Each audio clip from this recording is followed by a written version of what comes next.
Bom, Rosália, então eu vou pedir que você se apresente primeiro, que você fale um pouco de você, da sua Uhum. profissão, antes da gente entrar aí na sua pesquisa. Certo. Então, obrigada pela oportunidade, né, que vocês deram de publicar esse trabalho. Foi muito importante para mim, para não ficar na gaveta. A gente estuda muito, tem ideias, mas tem que colocar em prática.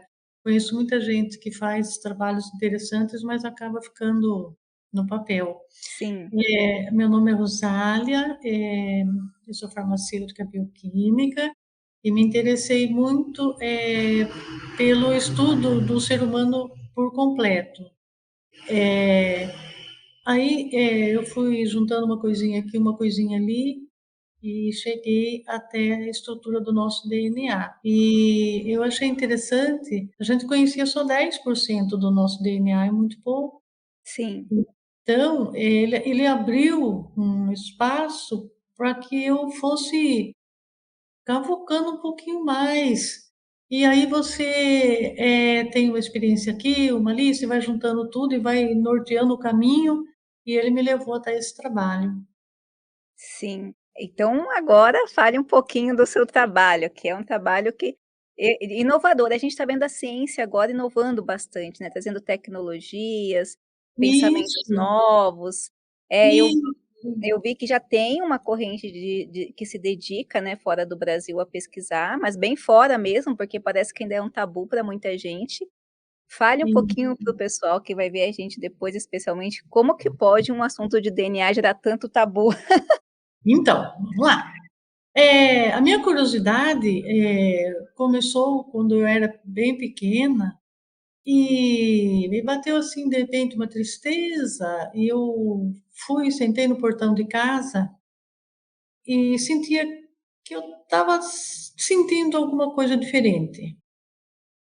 Aí a minha mãe veio me chamar para almoçar e do nada eu olhei para ela e falei: Mãe, eu estou esperando o papai chegar porque ele atropelou um homem. Minha mãe falou: Ah, imagine, que isso, vem almoçar. Eu falei: Não, vou esperar o papai chegar. E meu pai atrasou, e não vinha. E quando ele chegou, ele falou para minha mãe: Você não acredita, eu atropelei um homem. A minha mãe veio e falou: Mas como é que você sabia disso?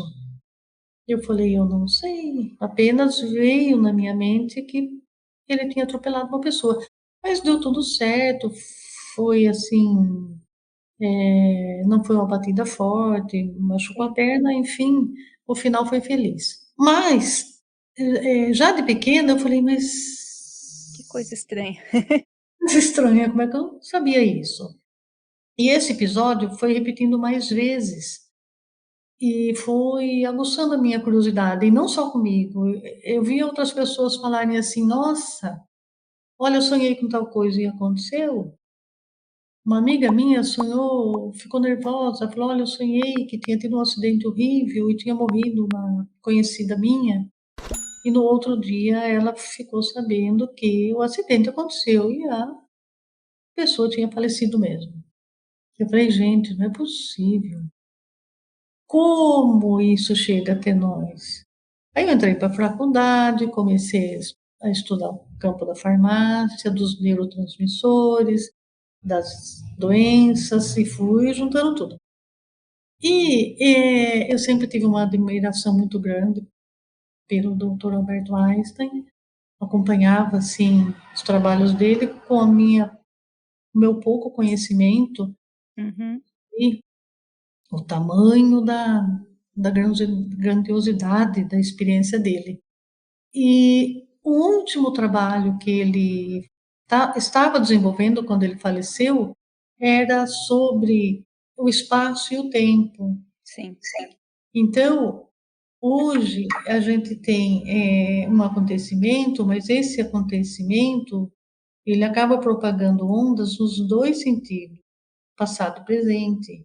uhum, Tanto que, se você observar hoje, a anos-luz do planeta Terra, você pode encontrar fases da sua vida em diferentes épocas uhum. por causa disso.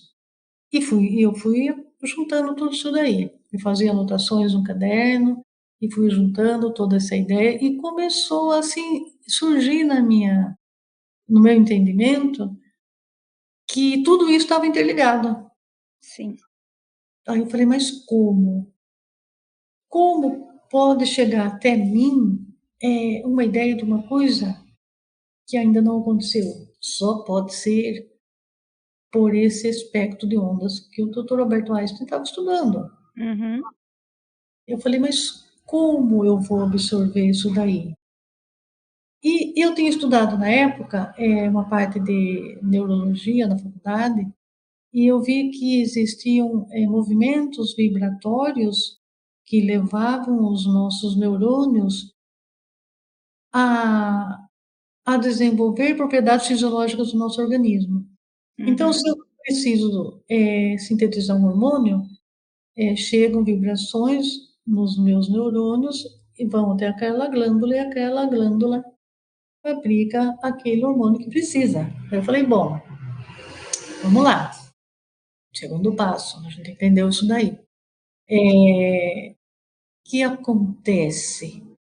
Eu falei, se essas vibrações que o Dr. Alberto Einstein estudava chegarem até nós, eu falei, de repente a gente pode realmente ter noções de coisas que vão acontecer e coisas que já aconteceram, que pode explicar o que acontecia comigo, não só comigo. E eu achei interessante, eu vou colocar isso, que isso é mais comum do que a gente pensa. Sim, Acontece o tempo todo. A gente até já enxergou isso, mas a gente não conseguiu explicar. Muitas pessoas têm essa sensibilidade, eles falam sensibilidade maior ou menor, mas algumas pessoas percebem isso, outras no dia a dia acabam nem prestando atenção. ou levando para outro canto, né, porque a gente está numa sociedade que eu enxergo que é polarizada, então se a gente começa a trabalhar na ciência com esses assuntos, as pessoas já levam para o lado religioso, Pro lado querendo religioso. é como se for aí preferem, eu percebo que muitas vezes preferem uma explicação anormal, do que uma explicação científica. Do que uma Então, explicação eu científica. percebo muito isso, porque eu estudo nessa área da religiosidade, Aham. e quando a gente trabalha com temas históricos, quando a gente trabalha com temas, dessa forma mesmo física, né, ciência, né, a religião enquanto ciência, a resistência é muito grande. Então imagina na sua área trabalhando com vibrações, trazendo a teoria de Einstein, trazendo uma explicação científica para esse fenômeno, a resistência de aceitação da ideia, né. Da ideia, é isso que eu quero divulgar. Então, eu comecei a estudar a célula.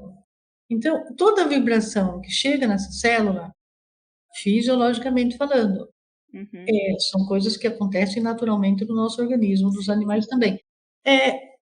Um exemplo muito que me norteou muito foi aquele coelho que ele é cinza, você leva no polo ártico, ele fica branco. Por sim, quê? Meio ambiente promoveu relação. vibrações que fizeram com que as células dele mudassem a cor da pelagem. Uhum, Falei, bom, então o caminho é esse aí. É a célula sofrendo vibrações nela e ela desenvolvendo alguns papéis. Aí eu falei, bom, como eu posso usar isso para a sociedade?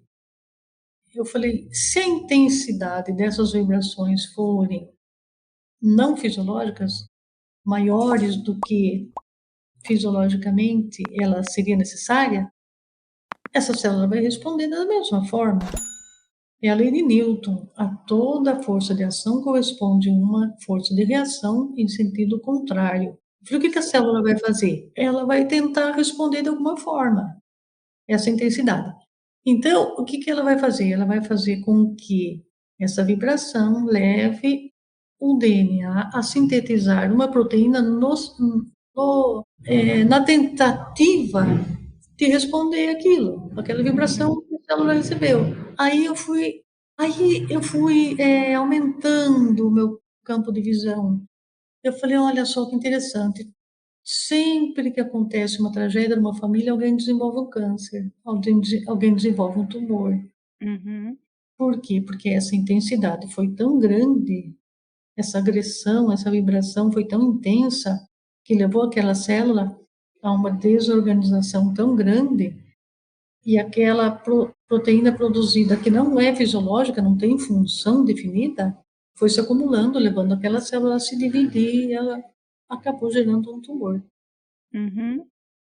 Eu falei, nossa, então é uma coisa muito útil para a sociedade. A gente tem que procurar manter o nosso equilíbrio de uma tal forma que obedeça, respeite as nossas necessidades fisiológicas. Uhum. Aí eu fui um pouquinho mais e entrei no campo do estudo da esquizofrenia. Falei, mas por que o paciente esquizofrênico vive em dois mundos? Ele tem um mundo real e ele tem Uhum. um mundo que são alucinações audiovisuais. Eu falei, bom, deve ter coisa relacionada aí. Então, no meu entender, esse paciente ele recebe vibrações que faz com que ativem o sistema de resposta em duplicidade. Então, Uhum. ele vive em dois mundos. Ele ouve pessoas falando, ele enxerga pessoas que não existem.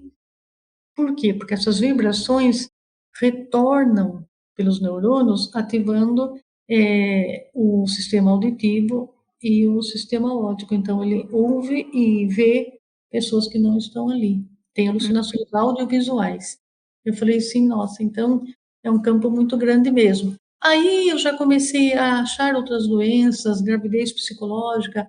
A mulher, ela quer engravidar, ela quer aquela vibração faz com que a célula sintetize os hormônios da gravidez e ela acaba tendo um quadro de gravidez realmente. E eu falei, bom, é um campo amplo, abre uma nova perspectiva da gente ver o ser humano, o que a violência pode causar, o que ela pode fazer numa pessoa. Aí eu montei uma palestra e fui apresentar numa escola de periferia. Quando eu comecei a falar, explicar o DNA, a célula, a síntese de proteína, que não é fisiológica e que ela pode acometer doenças, eu senti assim uma recepção muito grande. O jovem falava, não, porque eu briguei com a minha irmã e eu tive enxaqueca. A outra moça falou, não, eu fui para o médico e eu tenho obesidade e o médico falou para mim, o problema seu é que você é gorda. Ela falou assim, aquilo foi tão ruim para mim que eu saí do consultório me sentindo mal, eu cheguei em casa, eu tive dores de cabeça, eu fui para o hospital, eu fiquei assim uma semana com dor de cabeça, mas eu sabia que era por ter ouvido aquilo. Então, a minha proposta é de que a gente entenda esse processo e eleve o nosso nível intelectual. Uhum. Sim. Vou tratar bem você, e se você me tratar bem, vai ser bom para você e vai ser bom para mim. E a gente vai ter aquela sociedade que a gente tão sonha, Sim. uma sociedade pacífica, onde todo mundo consiga conviver em harmonia.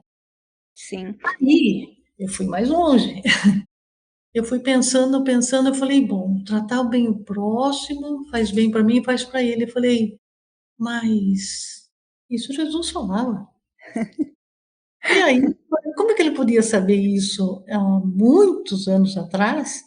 E a gente vem evoluindo, evoluindo, evoluindo, e eu chego nessa conclusão. É Aham. um ponto a se pensar, né? Sim. Sim. E essa questão da frequência, né, até que ponto a gente, não tem resistência, né, a estudar não só as questões de frequência, porque é tudo misturado, né, isso me lembra muito Spinoza, quando ele fala que Deus é tudo, está em tudo e a natureza é o próprio Deus, porque é um todo, né, então a gente precisa É da um frequência do tudo. universo, a gente precisa a gente tem um processo fisiológico natural nessa sintetização de proteína e nessa composição, ou melhor, nessa manifestação da frequência, né, de como como eu recebo, as minhas células recebem essas informações ou interagem, né, afetam e são afetadas pelo mundo, e vão reverberar no meu estado interior fisiologicamente, né, porque essa questão que você traz é muito interessante, porque você está falando fisiologicamente. Então, fisiologicamente. são reações que o corpo vai ter, não só o corpo, mas a minha interação com tudo, porque se a minha frequência também diminui ou abaixa, eu vou afetar o outro que está do meu lado. Isso. Então a gente vai tendo, nessa perspectiva, reações. Mais uma coisa que eu queria saber de você, porque eu percebo, né, eu fui uma das pareceristas no seu material, tá no Lattes, tá no DOI, e eu percebi resistência por parte de alguns colegas, né, Hum. para aceitar essa ideia acadêmica. No entanto, eu vi que você usou já pesquisadores que são, eu vi artigos americanos, eu vi, acho que é um casal russo, né, se eu não me engano, Uhum. que já estuda esse tipo de tema. Isso. No Brasil, eu queria saber o que que você acha no Brasil, como que está a recepção, porque você me falou que os jovens aceitaram muito bem. Então, você acha que os jovens tendem a aceitar melhor esses tipos de comprovação? Você acha que tem muita resistência ainda? Como que é a sua visão? Eu acho que se isso for trabalhado entre os jovens, vai haver uma absorção muito grande. Eles estão parece que com a cabeça mais aberta, né, para entender Sim. essas relações. Interessante, porque É, a gente passou esse processo, né, de vai para um par, vai para outro, não entende, não gosta, mas a gente já vê que já é um campo que fora já está sendo considerado, né, principalmente na sim, Rússia. Então já sim, está sendo considerado essas explicações com mais, abertura. E eu isso. acho que o seu trabalho, ele realmente ele é uma joia, né, porque é difícil um cientista ter coragem, né, porque eu falo que matérias assim porque coragem, a gente que é cientista, a gente coloca a nossa cara a tapa nas nossas pesquisas, né, então quando a Sim. gente tem alguma coisa diferente para a sociedade, você vê que tem muita resistência e a É, eu gente acaba a gente se joga, né, porque também se fez errado compromete o currículo. sim. Eu pensei muito, eu falei: "Bom", mas eu vi, assim, tantos pesquisadores que lançaram ideias e foram aceitas, outras não foram aceitas. Eu falei: "Eu tenho tanta certeza, de que funciona dessa forma, que eu falei: "Eu vou dar a cara a tapa mesmo, eu vou". Eu acho que é isso, eu acho que você está de parabéns. Obrigada. Agradeço novamente você ter escolhido a Núcleo, você ter publicado com a gente, Uhum. porque você faz parte de dos artigos inovadores, tem o Simvaldo também, tem um outro autor muito bacana que trabalha com energia, e eu estou vendo, alguns materiais brasileiros despontando, alguns pesquisadores que realmente eu fico feliz, porque é a construção de um mundo melhor. Significa que já tem gente disposto a fazer um mundo melhor. É a construção do mundo melhor, com certeza. Eu fui assistir uma palestra de um engenheiro da aeronáutica e ele falou muito sobre isso, o que é levantar um voo. Era todo mundo falar a mesma língua, todo mundo obedecer os critérios, e isso me deu coragem, porque ele falou assim: "Olha, ou você dá o passo, ou e tenta colocar suas ideias", no meu caso é para um mundo melhor, uma construção do mundo melhor, então, ou você dá o passo ou você fica, né, e aquela ideia acaba, desaparecendo do contexto. Então, eu já fui em algumas escolas e quando eu começo a falar, eu percebo que o pessoal fica parado, os professores paradas, e no fim elas falam: "Olha, parece que a gente já sabia de tudo isso, mas agora, concretizou". Então eu falei: "Ah, eu acho que eu estou no caminho certo e tenho que tentar trazer essa sociedade de uma forma mais a tão sonhada harmonia, né? Sem Harmonia. violência, sem. A gente trabalha para isso. Quando nós começamos a Núcleo, é, era uma loucura, porque a gente só queria, eu e meu esposo, trazer conhecimento para todo mundo para mudar a sociedade, mas a resistência até hoje as pessoas não entendem. É, Eu mandei um e-mail até para a CAPES, porque hoje a Núcleo ela tem mais acesso, igual para mais acesso do que o portal Periódicos CAPES. E ninguém tem, e é aberto, e aí as pessoas não querem entender que nós temos soluções para divulgar a ciência, porque tem gente que não quer que as pessoas conheçam. E hoje a gente consegue trazer essa dinâmica no conhecimento e trazer dados para divulgar esses conhecimentos que possam fazer a sociedade melhor. O ser humano, na nossa visão, ele só vai conseguir ser melhor se ele tiver conhecimento. Se ele não tiver conhecimento, ele não tem como ser melhor. foi melhor. Fica nessas angústias. E eu espero também que outros cientistas com conhecimentos superiores ao meu na área de comprimento de onda e eles vão conseguir falar, não, a ideia é essa, mas tem um jeito da gente ampliar, Ampliar. ampliar essa visão nova, né, de contexto, de o quanto é importante o nosso DNA. Pense que 10% é conhecido e 90% não. Ainda tem Existem muito a ser feito. proteínas que essas vibrações podem levar a célula a sintetizar que ainda não são conhecidas. Uhum. Sim, exatamente. Informações, né? Informações que podem até trabalhar com autocura, com acabar com Isso. renovação celular, né? Ao invés de envelhecer na duplicação de meiose, a gente vai de mitose, meiose e mitose, né? Não vamos confundir. Quando você tem essas duplicações, tanto na meiose quanto na mitose, a gente ser melhorado por nós mesmos, não ser piorados, porque a gente vai envelhecendo, vai piorando. A gente tem que entender que a nossa célula, ela responde aos estímulos e nem sempre ela responde fisiologicamente. É isso que eu quero colocar, que podem ser ativados partes do DNA que ainda não são conhecidos. Exatamente. Então, é um caminho que a gente tem que analisar com muita cautela, porque a tecnologia está avançando de uma forma tão grande, rápida, e a gente tem que, paralelamente, manter o conhecimento Verdade, da nossa estrutura celular. verdade. Bom, Rosália, agradeço de coração. Você quer deixar uma última mensagem aqui para o pessoal que vai assistir a gente depois? Então, a mensagem que eu deixo é justamente essa. A gente está tendo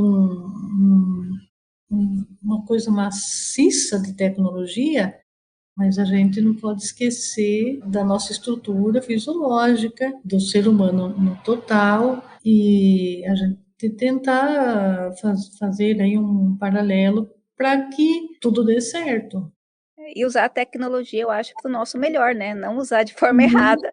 O Usar nosso para melhorar esses testes, usar para melhorar essa compreensão, mas sempre pensando num bem-estar maior, porque eu acho que é, com esse avanço da tecnologia, nosso potencial de destruição é muito maior do que antes. Então, que a gente consiga canalizar, vibrar positivo para é. conseguir usar a tecnologia do melhor, da melhor forma. Eu achei interessante que o filme Avatar, em certos momentos, ele mostra essa ideia, porque o mundo Avatar, ele era, eles eram interligados, né, naquela árvore da sabedoria, eles todos eram conectados naquela árvore, então é mais ou menos por aí, a gente também, de certa forma, está todo conectado. Verdade. Eu também acredito nisso. Bom, Rosália, muito obrigada mais uma vez. Assim que Obrigada a vocês também pela oportunidade. e eu espero que você continue aí nessa linha, porque é um campo de investigação forte. É, muito. Então tá bom, muito obrigada, tá? Daí um abraço. Tchau. Tchau, tchau.